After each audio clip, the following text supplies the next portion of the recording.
Welcome to Los Bookis Podcast, a podcast for queer Latina bookworms who love queer Latina stories. We are your hosts, Adrian Gaston Garcia, aka AGG. And Sergio Lopez. Thank you for picking this book event tonight over the Kamala Harris rally and the high heel race. We definitely appreciate it. This is our first live recording in front of an audience. Special shout out to the Mount Pleasant Neighborhood Library and our event sponsor, the Mount Pleasant Library Friends. Joining us for today's episode is the incredible Gerardo Sámano Córdova. Gerardo is a writer and artist from Mexico City. He holds an MFA in fiction from the University of Fiction. He has studied at Bread Loaf as a work study scholar and at Tin House.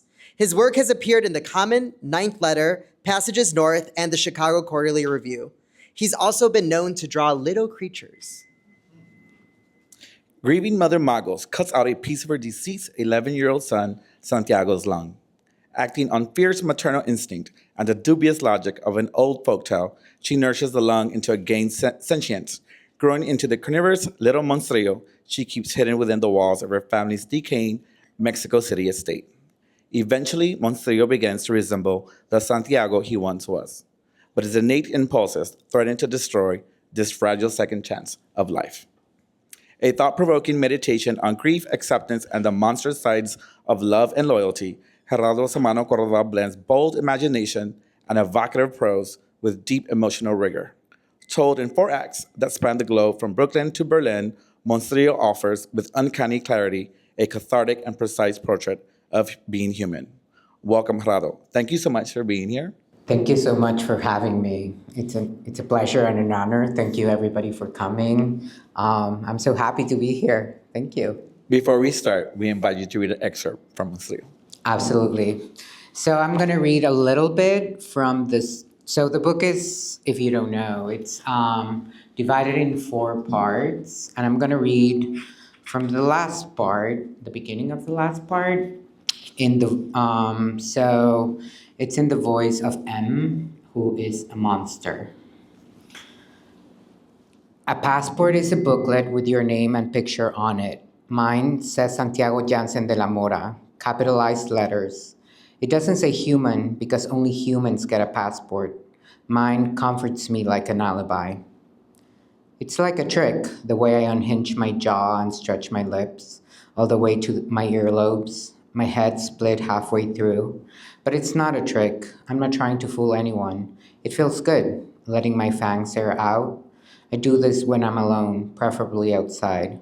At night, people would freak out if they saw, except Uncle Luke. He gave me a thumbs up when he saw.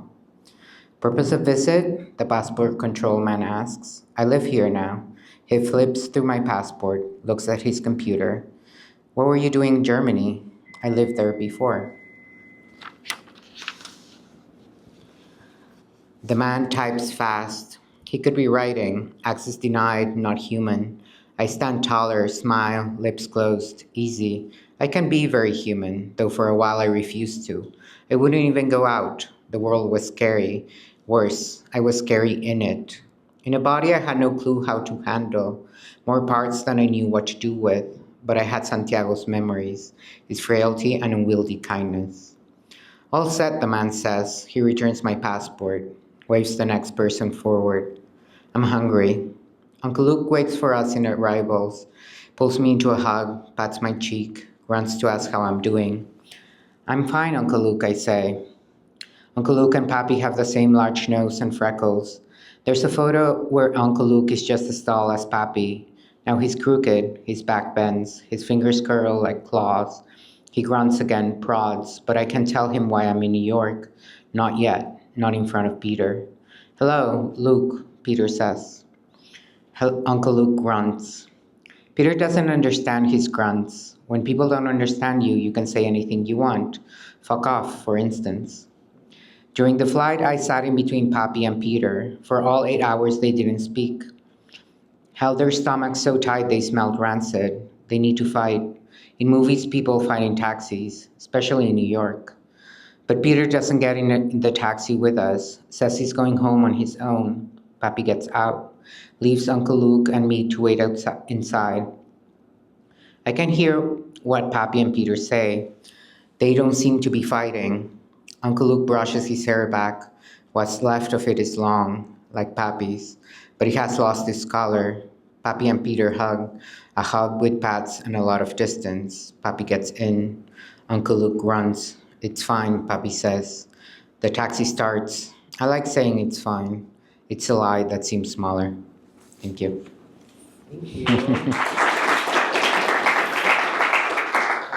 I'm really happy that you started with that section. One thing that I found really interesting about this book is that it's broken up into 4 main characters' perspectives. So we get to hear the inner thoughts and voice of Magos, the mother, Joseph, the father, Lena, the friend of the family, and M. And this is the introduction to M. And it's the first time that we get to hear his thoughts as a boy turned monster turned back to a boy. And I was just curious as to why did you want to format the book from these 4 different perspectives? So when the first draft of the book, which if you read it, nobody will ever read it, but if you read it, you wouldn't think this is the same book. But the initial idea was to have a family dynamic react to something like a monstrous boy, right? And so I was very interested in kind of the idea that a family is a unit and it kind of like presents itself to the world in kind of like a cluster, but at the same time, each member in a family has their own individuality and their own thoughts and their own lives. And so I kind of wanted to explore that, and I thought like having different people, the different voices of the family members in the book would kind of help explore that, like both the idea of family and the idea of individuals within a family. And so I think that's why the book is formatted that way. Did you have more fun writing in one character's perspective versus another? And who was the hardest to write for? Yes. So at times, like there are parts of each character that I had a lot of fun with. There were parts that were more complicated, but I think the hardest part for me to get the voice of was M, the monster. I had a lot of struggle getting the voice right? I knew who he was, but like getting to that voice took a while, but once I got it, I wrote it really fast. It just kind of like flowed once I kind of like got like the choppiness and the bluntness of it. And so it was complicated, but also a lot of fun once it came. And it's interesting because it is kind of rushed, and it's a shorter chapter, and it is choppy, but it's also very insightful. And like there's just a lot that he picks up in terms of like human interactions, and a lot that he does have to say that I did find really, really interesting because it's a unique perspective that you hear. Right. I think it was fun to be in the mind of someone who's kind of new to the world and also not. So he has some language to interpret what is happening in the world, but also like a lot of things are new to him or are not as explainable as to other people. And so he's, for a lot of it, he's unencumbered by a lot of things humans think. So that part, it was fun to think through that lens. Oprah Winfrey talked about when she first read A Color Purple that she loved it so much that she would give copies to everybody. And I was always fascinated by that. Like, wow, that's amazing that one can love something so much and want to share it with the world. But when I read your book, I was like, that is A Color Purple. I think it's so fantastic. It's so enjoyable. I've been recommending to everyone, and it's what all of my friends are getting for Christmas. Thank you so much. Yeah. What was your inspiration? How did that come to your mind? And how long did it take you to write it? Yeah, so I started writing it when I was in my MFA in Michigan. I knew I wanted to write a novel, but I didn't know what I wanted to write about. And so because I was in a class that we had to write a novel in one semester, I was like, well, I just have to start writing. And so I started writing. And one of the first things that happened in the book is in that draft, which is the earliest draft, Magos and Lena were together and they find a boy in their house and they don't know what to do with him, and he's a troubled boy. He wasn't a monster in that draft, but then he becomes a monster. So I knew I wanted to write about family, but when I start writing, I think I know what I want to write about, and then everything changes and I just kind of like go with the flow. And so that means that for me, my writing process is a lot of writing and a lot of throwing things away. Even now, I'm writing my second book and the same thing is happening. I was like, oh no. Because I kind of wanted to be like, now I know what I'm doing, but I obviously didn't know.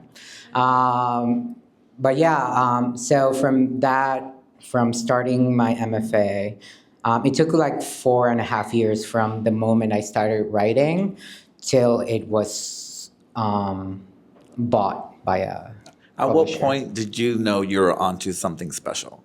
Was it just because you wrote it, you're like, it's amazing? Or was it after your friends reviewed it, your book editor?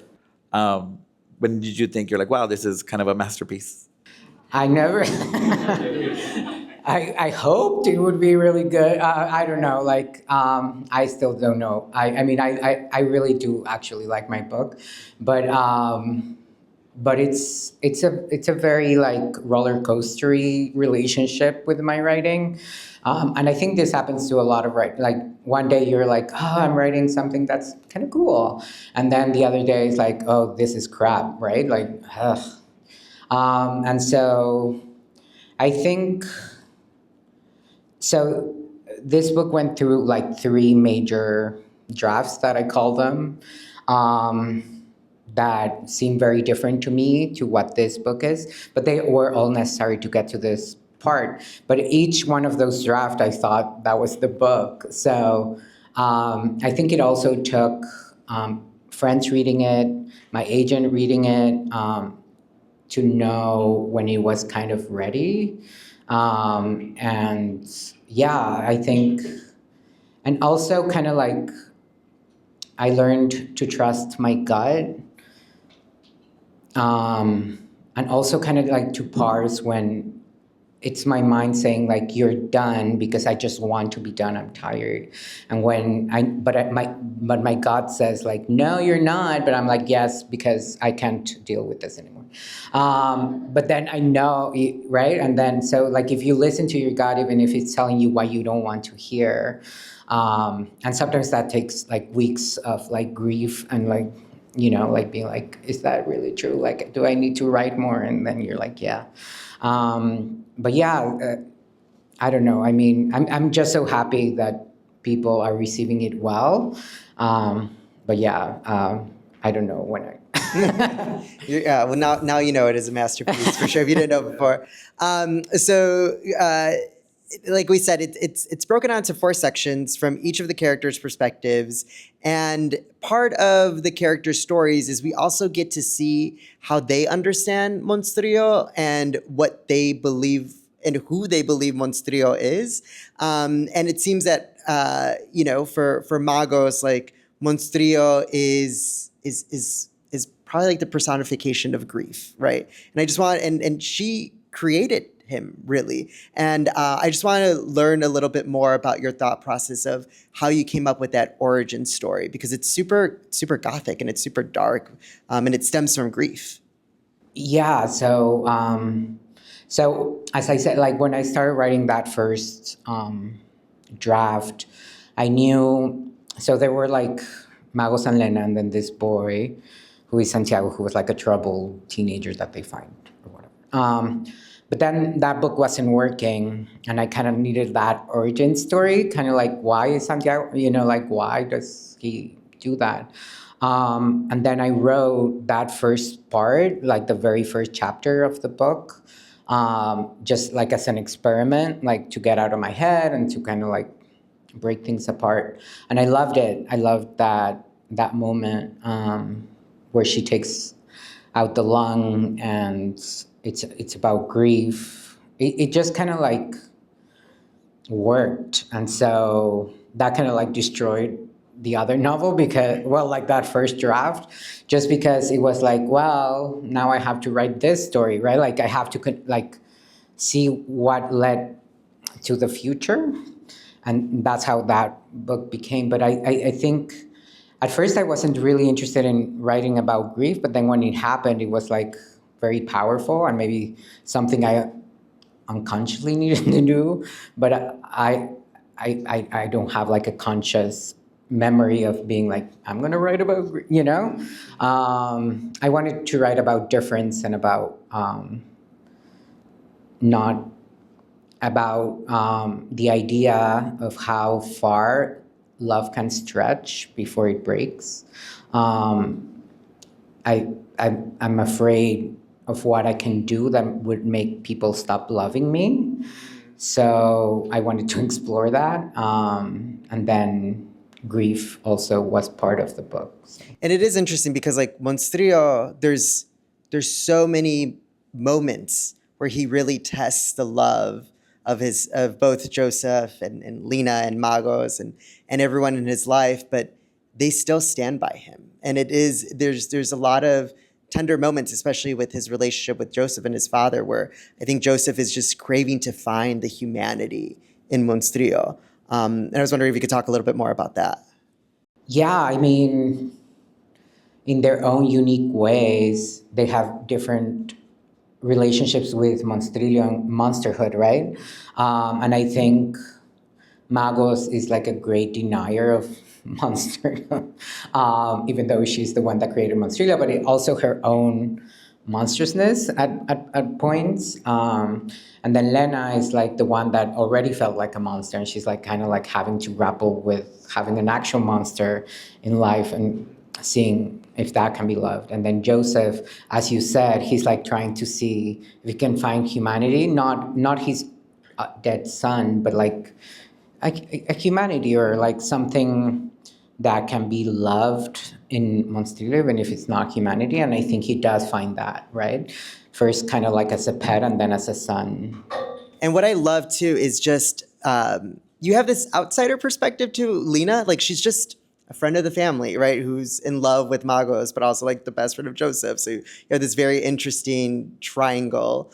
But given her background as one of the first queer characters that's introduced, and her relationship with her parents, and how she left because she felt like she was a demon to her mom, and she sees this monster, and she's the first to really accept him and call him Monstrilio. And what do you think Monstrilio means to Lena? I think Monstrilio means like what could be for Lena, right? Like the ideal of what life could be, to be absolutely herself and still be loved. And I think that's what Monstrilio means to her. In addition of her being protective of Magos as well, right? Like, so this is something Magos created, and I think Lena understands the importance of this creature more than Magos does sometimes, and so I think she also has that layer. But for Lena personally, I think Monstrilio is that mirror in which she can see herself and still like love herself. And it can accept love too. Exactly. Yeah. Spoiler alert. There's a part in the book that I thought was so genius, was the part where we hear Monstrilio for the first time, where he speaks, and he speaks to Joseph. And that scene, I read it twice because I was like, as the reader, I don't know how you wrote that scene, but it's so genius. Can you talk about that particular scene when Joseph's like, did you hear him? And Magos and Lena say no. And then they go back into the room and they hear Monstrilio for the first time. Yeah, I think at that moment I needed a reason for Joseph to stay, like something strong, right? And I also needed for him to have a quick relationship with Monstrilio, right? And so for him to hear that the monster calls him papi, and for those to be his first words. I think he needed that validation, and um, and for Magos and Lena, then it becomes this new thing, right? And so it was, when I wrote it, I remember, now that you mention it, I wrote that dialogue line and I was like, oh, this is kind of fun. And so I kind of just went with it. And I needed in that scene for something to happen, something big, but it couldn't be like attacking or, and so when he spoke, that felt right. Yeah, it's really fun for the reader to read it in that way. I thought it was great. So this book takes place in multiple locations: Mexico City, Brooklyn, and Berlin, to name a few of those places. How do you think these settings influence emotionally and psychologically Monstrilio? Yeah, so the choice of places was a personal thing because I've lived in these three cities and they're my favorite cities in the world. So I'm from Mexico City. I live in Brooklyn right now, and I lived in Berlin for a little bit. And so I think I wanted to do something that was rooted in place, but at the same time, home for me is kind of like a difficult concept because I've moved around, and it's more floating than an actual place. And so talking to one of my professors, she was like, you don't need to have, I mean, one place doesn't need to be your home. It can be several places. And I thought that was fantastic.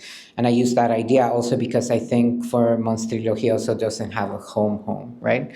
And so they're all kind of like bouncing around the world, trying to find what home is, physically and personally.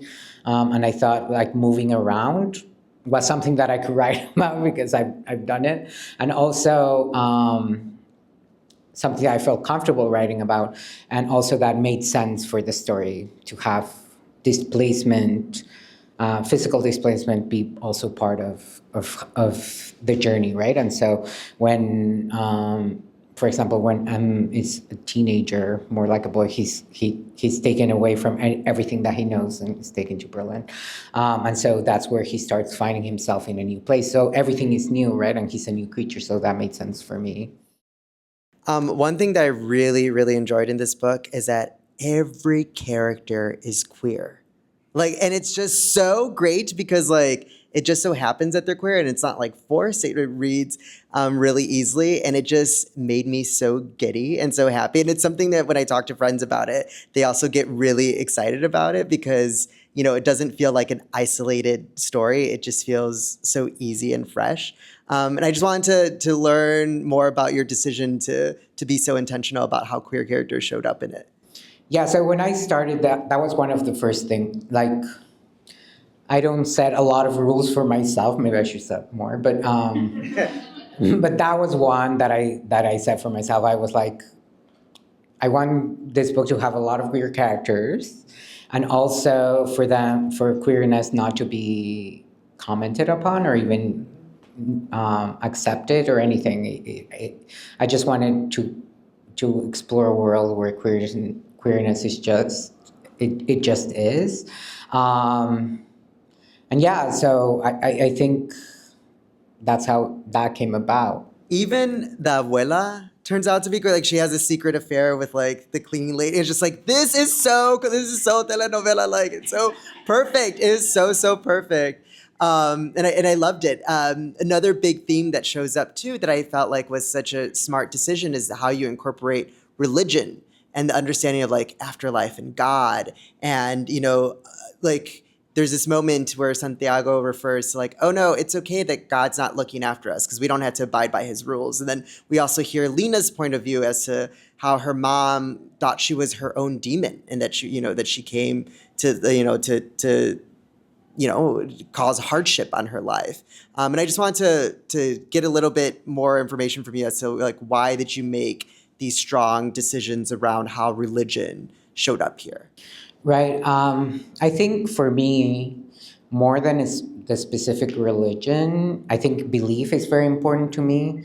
to explore. I think it's so fascinating that we believe in things, and also, I mean, we believe in things because it's like really comforting, and also it's like the only way we can maneuver the world, right? Like, we believe something is red, and we believe in other things, right? And also, just like growing up in Mexico, obviously it's very Catholic. My family wasn't that Catholic, but like you still grew up like in that cultural context, and also like in a cultural context where magic is more easily accepted. You believe that your grandma comes to you in your dreams and you talk about it, and things like that, which is also like a system of belief that maybe it's not as rigid as religion, but it's also like a shared system of belief that we kind of communicate with. And so because because I also needed people to believe there was a monster. Belief is part of how the book is constructed too. And so it was very important to me, to explore what each person believed Monstrilio was. They don't have to believe he exists or not because they can see him right there. But I wanted to explore kind of like what that meant with belief, and I think that's where that comes in, and like those nods to religion and culture and all of that. Yeah. Earlier, you talked about grief. What do you hope readers take away from Monstrillo in terms of understanding grief, family love, and acceptance? I think grief is very personal and unique for people. I I I think I strived to represent grief in a way that wasn't monolithic, that everybody goes through it in their own way, and that it's also something that can hurt others, right? Like your own grief can hurt others. Um, and that's not like a good or a bad thing, but it just is, right? And so I kind of wanted to explore that. And in like family love, I think I just wanted to explore the idea that it is possible to love something monstrous and kind of like stand by it and love it. And it is interesting because Monstrillo does hurt his family. And one of the characters that after reading it again that I really enjoyed more this turnaround was Magos, and like how brilliant she really is, because Yay. right, no, yeah, I felt like, oh, that this is such a smart character, because we're really living in Mago's world. This is Mago's story, really, right?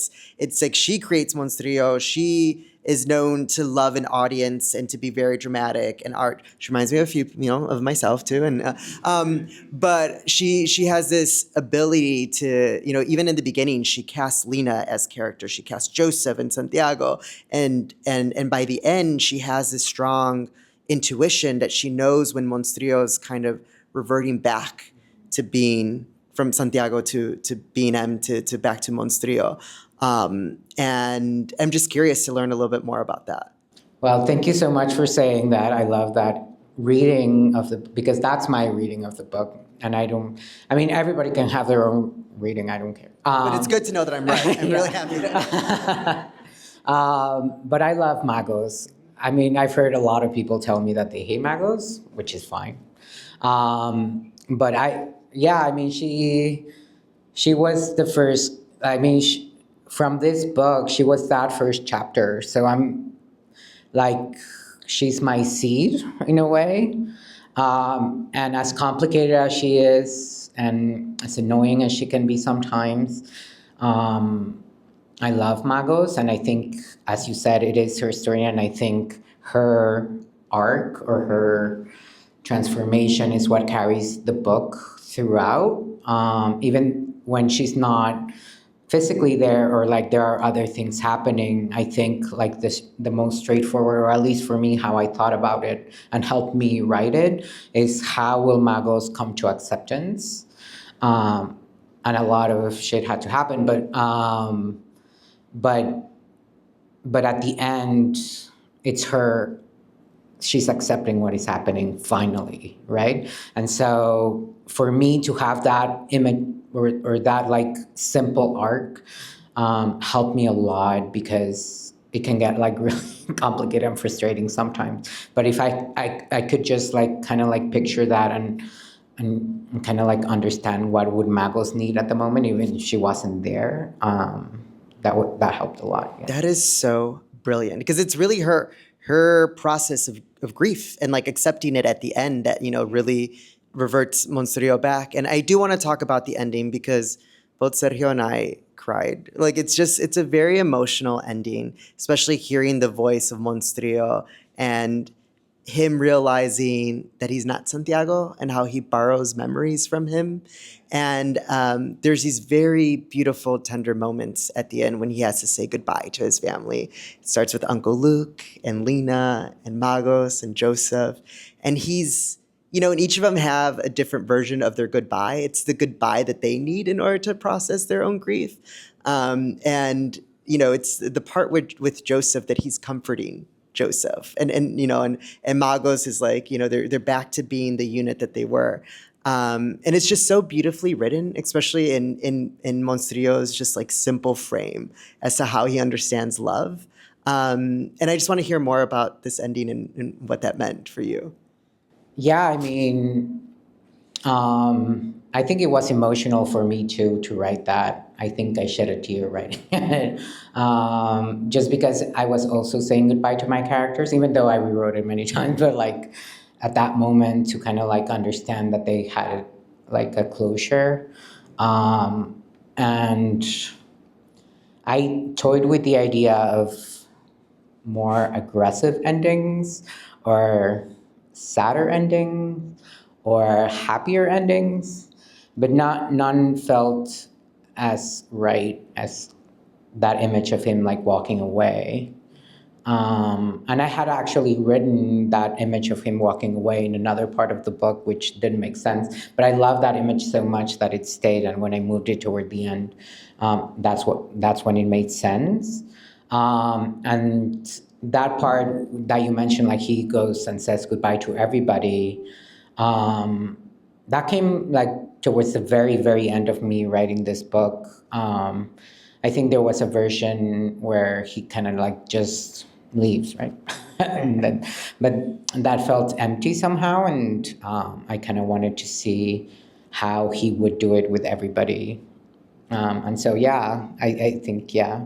So you're really there's some beautiful writing where it's just like Uncle Luke grunts and is like, I don't need to fill it in. The grunt is enough. Like there's just, it's so like these last few pages are just so beautiful. So thank you for Thank that. you. Yeah. Now we're going to pivot to our next section, which is called Chismeando con Gerardo. This is where we get to learn a little bit more about you as a person. So our first question is, when did you first realize that language and words have power? And if you could tell us that story. Oh my God. And you could also make it up too if it's easier. Yeah. I mean, I think this is a boring answer, but just reading, right? Like reading a book when I was a kid. I remember this book called Profesión Fantasma. It's one of like those books that you read. I don't know, like in Spanish, there's these kids books called El Barco de Vapor, and like different colors for like different ages. And so I read that one, and it's like this poor kid that lives in a mansion, and he pretends to be the ghost so that he can stay and eat their food. So when I read that, I remember like thinking, how is it possible that I'm reading and I'm like totally in this world, right? Like, how is that even possible? And from then on, I was just like captivated by that. Because tell me that there is no God or there is no magic. I just picked up that book. We just had the national. Yeah, I know, and I'm just like, that's probably like my reading level in Spanish right now too. So that is why. But yeah, no, we had the National Latino Book Festival here a couple of weeks ago, and it was the one they were giving it away for free, and that's the one. No. I know. I'm so excited. Yes. Yeah. Sorry, next question. There's this very famous Spanish dicho that goes, Dime con quién andas y diré quién eres. Help us understand who you are by telling us who your people are. Ooh. So I've collected different people throughout like different stages of my life. But the ones that have remained with me, um, they're not necessarily, I mean, I have like really close artist friends, but also just friends that have known me since like college. Like my best friend was my roommate in college, and she's like, she knows everything about me. And she's in advertising, and she lives in New York. And so like in that sense, we don't have that much in common, but we have like the same taste in like in movies and books. We just know what we like and what we don't like without a lot of conversation. So yeah, I mean, we watch a lot of Survivor together. Um, so yeah, I don't know. And then I have like a group of Spanish friends because of circumstances, but like, and they all are all from Valencia, and they're just wonderful and like super happy, like outgoing people. And then I have like my writers friends who are like really like more quiet. And so I think like everybody kind of like scratches a part of me that the others can't. So yeah. Nice. So you're from Mexico City. Can you tell us about growing up in Mexico City and how that shaped you? Woo, Mexico. Uh,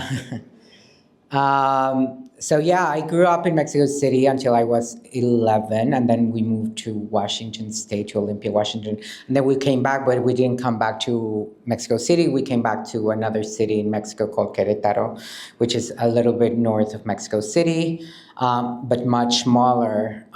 So growing up in Mexico City, um, meant that you stayed at home, or you went to your friends' houses like driven by your mom, or at least that was my experience. Like because it's so big and kind of like there was already like chaos, or you know, like a lot of things. It's not like a place that you go out and you ride your bike, or you know, it's not like that. It's a city, right? Like you grow up in a city, and so.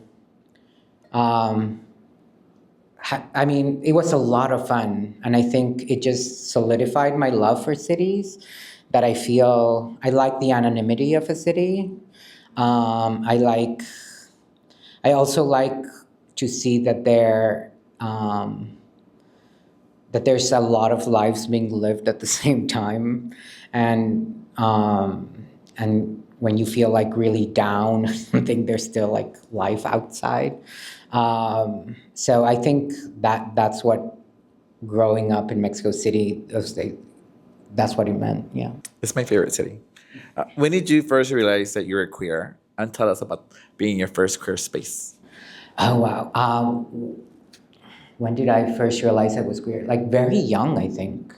Like a child. I don't know, like 7, 6. I don't know. Very young. I mean, I always like looked at guys and I was like, ooh. Yeah, I mean, it was like very, yeah, like I remember like liking a classmate in first grade, you know, and like when like friends or like family start saying like, oh, who's your girlfriend? ¿Quién es tu novia? And I always thought like, oh, like I want a boy, right? And so I think I had that idea in my mind from very young. But the first time I came out was at 15 to a friend.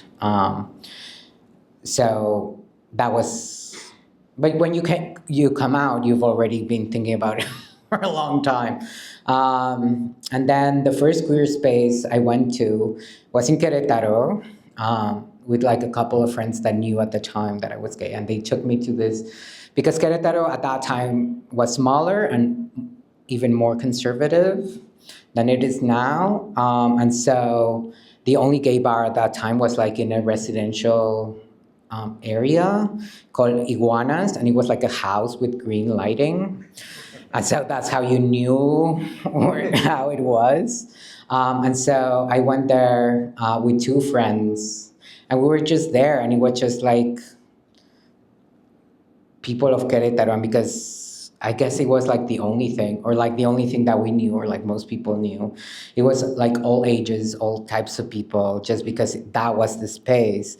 And it was like, I mean, it literally was a house. They tried to like convert it to like have like space for dancing and stuff. But so I think also that idea of um, queer having to do with intimacy and just like family and all of that, I think that also solidified that space, solidified it in a way, because it was and I loved how secret it was. I felt like it was undercover or something.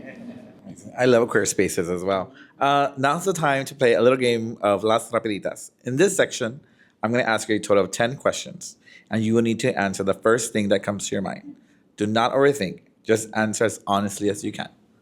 Gerardo, are you ready? Yes, I think so. Thinking back, what was the first book that got you in your feelings? De Profesión Fantasma. What's the weirdest thing you've Googled for the sake of research while writing a book?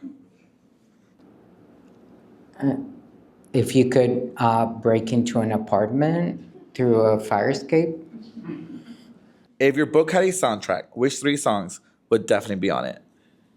Oh my God, I'm so bad with names, but it would definitely have to have a song by Sigur Rós, then a song by Natalia Lafourcade, and by The Bright Eyes. So you got paid. What did you do with your first advance? Support myself? No, but I did buy myself new shoes. As a writer, what does success look like to you? Being here. What is your favorite word? It can be Spanish, Spanglish, or English, or any other language. My favorite word? Gargantuan. What is one book that should be on everyone's bookshelf? Well, just because I just read it and I loved it, Verdigris by Michele Mari. He's an Italian writer. If you weren't a writer, what would you be doing? If I wasn't a writer? Yeah. Knitting. What is one of your hot takes or unpopular opinion? Oh my God. That's hard. I hate tipping, but I do it anyway. Your book gets adapted into a movie. Who do you cast to play Magos, Lena, Joseph, and Emme? So actually, like, there's an actress that showed interest, but I can't really say who it is because it's in the works, and she's fabulous for it. So that would be my favorite cast. No,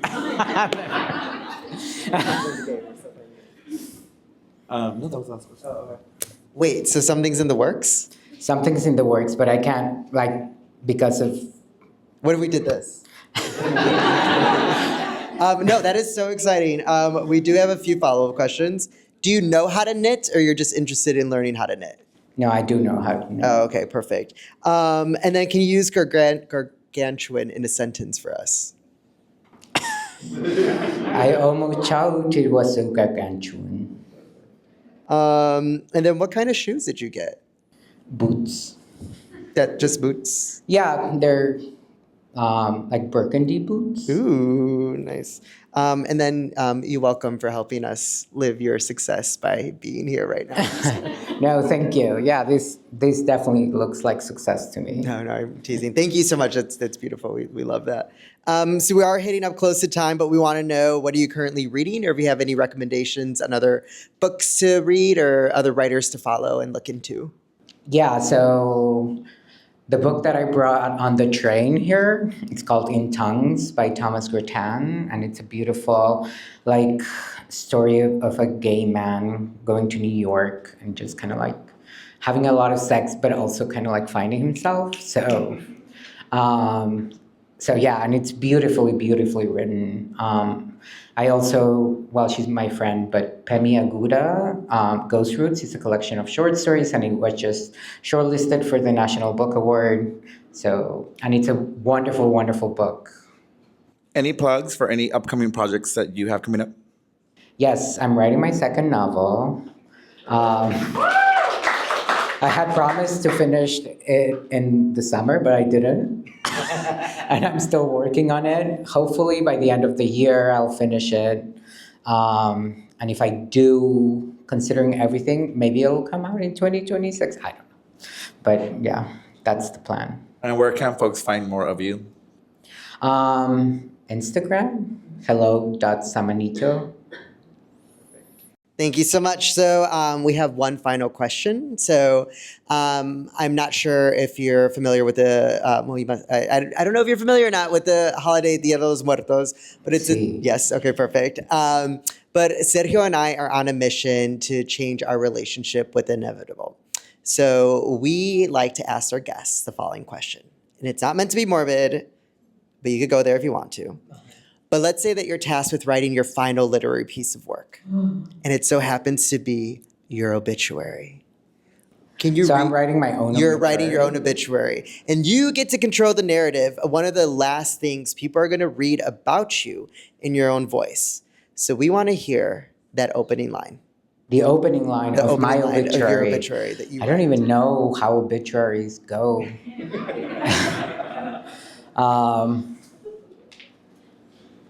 I guess it would be, did someone make sure he was dead? Because he likes to come back As Monstrilio. as Monstrilio. We'll make sure not to cut your lung out. Well, thank you so much, Hello. That was great. Thank you so much. Yeah, thank you. This is, yeah, and hopefully everyone has read it. If not, you have a copy. The book is phenomenal. Thank you so much. And thank you, everybody. This was very special. Thank you.